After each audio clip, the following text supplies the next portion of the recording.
Vreme danes tukaj v Budimpešti, milo rečeno, ni bog ve kaj. Ja, v bistvu vreme je, ampak nažalost dežuje, za nas je ta zadeva problematična, kajti v dežju ne letimo. Za popoldan sicer napoved je malo boljša, bomo videli, če nam bo celo dana možnost, da speljamo še en trening pa kvalifikacije. Za jutrišnjo tekmo je napoved malo bolj optimistična, spreminja se z uro v uro, tako da vse gre po načrtih zaenkrat, po planu, nobenih sprememb ni. Kaj bo pa dejansko jutri vreme prineslo, bomo pa videli. Kaj vam povzroča večje težave pri letenju, dež ali veter? V bistvu veter ni taki problem, seveda, če ni premočen, dežju pa nažalost ne smemo leteti, ker prije potem do aerodinamične porušitve zgona in pa seveda do poškodb letala, lahko tudi mehanskih. Dež je pač tisti, kateri nas nažalost prizemlji. Morali so vas tudi preseliti, letališče se je spremenilo, zakaj?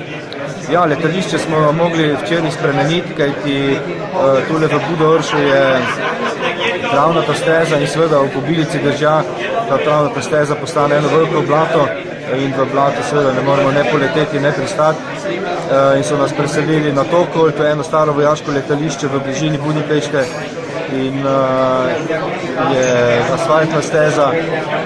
Na začetku nismo tega letališča imeli v planu, ker je seveda preveč uddaljeno od samega prizorišča in predstavlja vsem težave, vendar zdaj v skrajnih razmerah seveda bo treba tudi to letališče uporabiti.